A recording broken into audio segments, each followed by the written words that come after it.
Hi guys, welcome back to my channel. আমি সাথী। তো আমি আজকে ফার্স্ট ব্লগ করছি, কারণ এর আগে আমি একটা ব্লগ করিনি। এটা আমার নতুন চ্যানেল। তো প্লিজ, আমি তোমাদের নতুন বন্ধু, সবাই আমাকে অবশ্যই সাপোর্ট করো। আর আমি প্রথমে ফার্স্ট ব্লগ যে আমি এইভাবে বানাবো, আমি সেটা স্বপ্নেও ভাবিনি। দেখে জিনিসটা খুব খারাপ লাগলো। রন্দার সঙ্গে এরকম হয়েছে, সত্যি খুব খারাপ লাগলো। রন্দার ভিডিওগুলো দেখলাম, আর যেহেতু আমি ওনার ফ্যান, আমি ওর ভিডিওগুলো দেখি। আর ওর দিদি দীপিকা এরকমভাবে যে ওরা ভাই বোনে, দেখো ভাই বোনে ঝগড়া মারামারি হয়, এটা সব মানে ছোটোবেলাকার কথা। কিন্তু বড় হয়ে যে এইভাবে ঝগড়া ঝামেলা করবে, সেটা কিন্তু মানা যায় না, তাই না? আর যেহেতু দিদির বিয়ে হয়ে গেছে, তো সেভাবে ধরতে গেলে বিয়ের পরে এসব ঝগড়া ঝামেলা ভাইয়ের সঙ্গে এসব করতে হয় না। তো যাই হোক, ওটা ওদের ব্যাপার, সেটা আমরা বলতে পারবো না। কিন্তু রন্দার আমি ভিডিও দেখেছি, দীপিকাদিরও ভিডিও দেখেছি। ধরতে গেলে দুই তরফ থেকে ধরতে গেলে কিছুটা দোষ এর, কিছুটা দোষ ওর। কিন্তু যতটুকু আমি দেখলাম, ছেলেরা কিন্তু অত সহজে কাঁদে না, এটা কিন্তু বাস্তব। ছেলেরা অত সহজে কাঁদে না। তো রন্দার ভিডিওটা দেখার পরে রন্দা যেভাবে কান্না করছিল, আর ওর কথাগুলো যে ছিল, ভিডিওগুলো যেগুলো ক্লিপ দেখিয়েছে, সবটা দেখে মনে হচ্ছে সত্যি তো ও বাড়ি বানিয়েছে, কিন্তু ও বাড়িতে থাকতে পারছে না। এটা এক কষ্ট। আর দিদি হয়ে ভাইয়ের সঙ্গে কেন এরকম করলো? মারামারি শেষে কেন দিদি বটিটা নিয়ে গেল? যদি ভাইয়ের গায়ে লেগে যেত তাহলে কি হতো? সেটা এক কথা। হ্যাঁ, ওর দিদি ভিডিওতে আমি দেখলাম, ওর দিদি বলছে ওর চুলের মুঠি ধরেছে। দেখো, মারামারি করতে গেলে একে মারবে, ওকে মারবে, এটা কিন্তু হবে।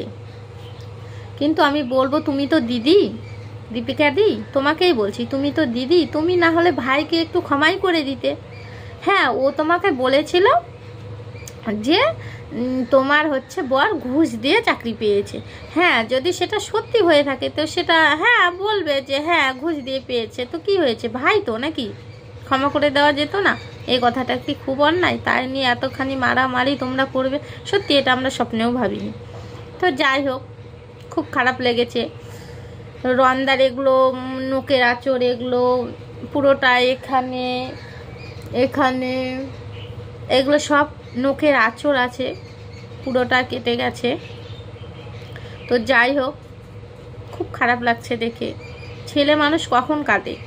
যখন অতিরিক্ত হয়ে যায় তখনই কিন্তু মেয়েরা কিন্তু সহজে কাঁদতে পারে, কিন্তু ছেলেরা কিন্তু কাঁদতে পারে না।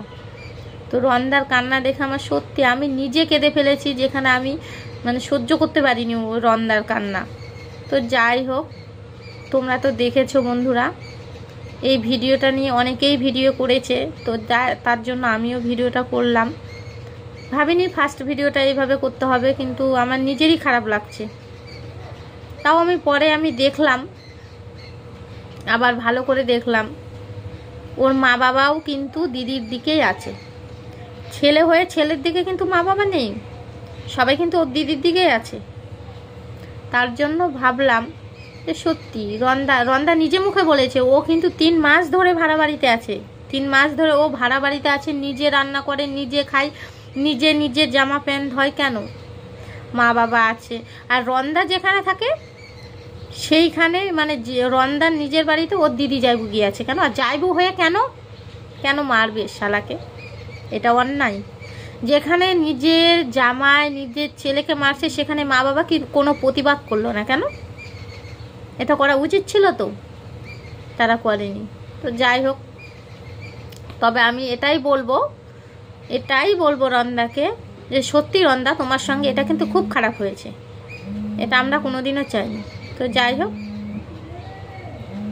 আজকের ভিডিওটা এই পর্যন্তই।